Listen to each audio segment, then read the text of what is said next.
Hello guys, അപ്പോൾ ഇന്നത്തെ video എന്ന് വെച്ചാൽ ഇന്ന് മാമൻ്റെ ബർത്ത്ഡേ ആണ് കേട്ടോ. അപ്പോൾ എല്ലാ വർഷവും നമ്മൾ സർപ്രൈസ് ആയിട്ട് ആഘോഷിക്കുന്നതാണ്. അപ്പോൾ ഇപ്രാവശ്യം നമ്മൾ സർപ്രൈസ് ആയിട്ട് അങ്ങനെ ആഘോഷിക്കാൻ പോവുകയാണ്. അപ്പോൾ നമ്മൾ കേക്ക് ഓർഡർ കൊടുത്തിട്ടുണ്ട്. ഇവിടെ അടുത്തൊരു ബേക്കറി ഉണ്ട്. അപ്പോൾ നമ്മൾ അവിടെ കേക്ക് പറഞ്ഞിട്ടുണ്ട്. അപ്പോൾ ഒരു ഈവനിങ് 4 o'clock ആകുമ്പോഴത്തേക്കും നമുക്ക് അത് വാങ്ങാനായിട്ട് പോകണം. പിന്നെ ഇതിൽ ഏറ്റവും വലിയ കോമഡി എന്ന് വെച്ചാൽ മാമൻ്റെ ബർത്ത്ഡേക്ക് ഇവിടെ നമുക്ക് ഡെക്കറേറ്റ് ചെയ്യാനായിട്ടുള്ള ബലൂണും കാര്യങ്ങളൊക്കെ മാമനെ കൊണ്ടാണ് നമ്മൾ മേടിപ്പിച്ചിരിക്കുന്നത്. മാമനോട് പറഞ്ഞു ക്രിസ്മസ് സെലിബ്രേഷൻ വരുവാണ്, അപ്പോൾ ഞങ്ങൾക്ക് സ്കൂളിൽ കൊണ്ടുപോകാനായിട്ട് ബലൂൺ വേണം, അപ്പോൾ മാമൻ വാങ്ങിയിട്ട് വരുമെന്ന് പറഞ്ഞു. അങ്ങനെ മാമൻ ബലൂൺ വാങ്ങിച്ചിട്ട് വന്നിട്ടുണ്ട്. അത് ശരിക്കും പറഞ്ഞാൽ എന്തിനാ, ഇവിടെ മാമൻ്റെ ബർത്ത്ഡേക്ക് ഡെക്കറേറ്റ് ചെയ്യാൻ വേണ്ടിയിട്ടാണ് നമ്മളത് പറഞ്ഞത്. അപ്പോൾ ഇനിയുള്ള കാര്യങ്ങൾ വെച്ചാൽ ഇവിടെ ഡെക്കറേറ്റ് ഒക്കെ ചെയ്യാനുണ്ട്, കുറേ കാര്യങ്ങൾ ചെയ്യാനുണ്ട്. പിന്നെ ഉള്ളത് കേക്ക് വാങ്ങണം, അങ്ങനെയുള്ള കുറച്ച് കാര്യങ്ങളുണ്ട്. അപ്പോൾ നമുക്ക് അതൊക്കെ എന്തൊക്കെയാണെന്ന് നോക്കാം. ഓക്കെ. അപ്പോൾ വൈകുന്നേരം ഒരു 4 മണി ആയപ്പോഴേക്കും നമ്മൾ കേക്ക് മേടിക്കാനായിട്ട് പോവുകയാണ് കേട്ടോ. ഇവിടെ നിന്ന് കുറച്ച് നടക്കണേ. അപ്പോൾ അങ്ങനെ നമ്മൾ ആ വീട്ടിലെത്തി. അവിടെ ഒരു സാധനം കാണുന്നുണ്ട്, അതെന്താണെന്ന് മനസ്സിലായോ? ഞാൻ കുറച്ചും കൂടെ സൂം ചെയ്ത് കാണിച്ചു തരാവേ. ഒരു മുയലുണ്ട്, ഭയങ്കര ക്യൂട്ടായിരുന്നു അതിനെ കാണാനായിട്ട്, എനിക്ക് ഭയങ്കരമായിട്ട് ഇഷ്ടമായി. പിന്നെ നമ്മൾ കേക്ക് വാങ്ങി, പിന്നെ നമ്മൾ നേരെ വീട്ടിലോട്ടാണ്. അപ്പോൾ നമ്മൾ രാത്രിയാണ് പരിപാടിയൊക്കെ, അപ്പോൾ അതുകൊണ്ട് കേക്ക് എടുത്ത് ഫ്രിഡ്ജിൽ വെക്കണം ഒന്ന് സെറ്റ് ആവാനായിട്ട്. അപ്പോൾ നമ്മൾ ഫ്രിഡ്ജിൽ വെച്ചു. ഇനി ഡെക്കറേഷൻ പരിപാടികളാണ്. അപ്പോൾ ഡെക്കറേഷൻ പേപ്പർ, പിന്നെ ഡബിൾ സൈഡ് ടേപ്പ്, ഇതൊക്കെ നമ്മൾ വാങ്ങിയിട്ടുണ്ടായിരുന്നു. പിന്നെ ബലൂൺ, ഇതാണ് കേട്ടോ മാമനെ കൊണ്ട് നമ്മൾ മേടിപ്പിച്ച ബലൂൺ. അപ്പോൾ അത്യാവശ്യം ഉണ്ടായിരുന്നു കേട്ടോ അത്. അങ്ങനെ നമ്മൾ അതൊക്കെ വീർപ്പിച്ച് ഒട്ടിക്കണം. ഇതൊക്കെ വലിയൊരു ടാസ്ക്കാണ് കേട്ടോ, കാരണം ഇത്രയും ബലൂൺ ഇല്ലേ. പക്ഷെ നമ്മൾ ഇത്രയും ആക്ച്വലി എടുക്കാൻ ഉദ്ദേശിക്കുന്നില്ല, കുറച്ചേ എടുക്കുന്നുള്ളൂ. പിന്നെ ഇതൊരെണ്ണം വെറൈറ്റി ആയിട്ട് അങ്ങനെ ഇരിക്കട്ടെ എന്ന് വിചാരിച്ചു. അങ്ങനെ അതും ഒട്ടിച്ചു. അടിപൊളിയായിരുന്നു കേട്ടോ. പിന്നെ ഞാൻ എല്ലാം കൂടെ ഫൈനൽ ലുക്ക് നിങ്ങളൊന്ന് കാണിച്ചു തരാം. ഇതാണ് കേട്ടോ ഫൈനൽ ലുക്ക്.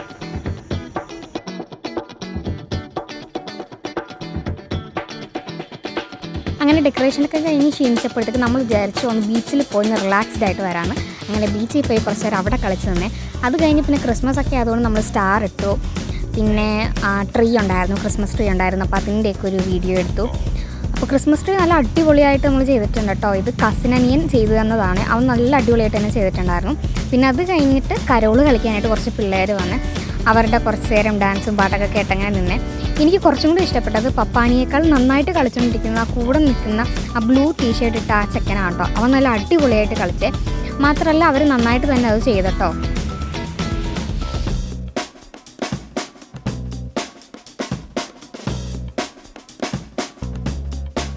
പിന്നെ അവരുടെ ഡാൻസും പാട്ടൊക്കെ കഴിഞ്ഞ് വന്ന് നോക്കിയപ്പോഴത്തേക്കും പായസം റെഡിയായിട്ടുണ്ടായിരുന്നു. അടപ്പായസമായിരുന്നു കേട്ടോ നമ്മൾ വെച്ചിരുന്നത്. സത്യം പറഞ്ഞാൽ ഇവിടെ ഞങ്ങൾക്ക് എല്ലാവർക്കും കൂടുതലും ഇഷ്ടം എന്ന് വെച്ചാൽ ഞങ്ങൾ പിള്ളേർക്ക് എല്ലാവർക്കും കൂടുതൽ ഇഷ്ടം വെള്ള നിറത്തിലുള്ള പായസമാണ്. കുറച്ച് കഴിഞ്ഞ് മാമ വന്നു കേട്ടോ. നമ്മുടെ പ്ലാനിങ് എല്ലാം ചീറ്റിപ്പോയി. സർപ്രൈസായിട്ട് പെട്ടെന്നെല്ലാം ചെയ്യണമെന്നായിരുന്നു, പക്ഷെ അതൊന്നും നടന്നില്ല. പിന്നെ നമ്മൾ വിചാരിച്ചു കേക്ക് മുറിക്കാമെന്ന്. അങ്ങനെ പോയി കേക്ക് എടുത്തിട്ട് വന്നു. നല്ല അടിപൊളിയൊരു കേക്കായിരുന്നു കേട്ടോ പറഞ്ഞിരുന്നത്. അവിടെ വെച്ച് അവർ നമ്മളെ തുറന്ന് കാണിച്ചിരുന്നു. പക്ഷേ ഞാൻ ചെറുതായിട്ടേ കണ്ടുള്ളൂ. പക്ഷെ ഇപ്പോൾ തുറന്ന് നോക്കിയപ്പോഴും നല്ല അടിപൊളിയായിരുന്നു.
അപ്പോൾ അത്രയുള്ള ഇന്നത്തെ വീഡിയോ. ടാറ്റാ.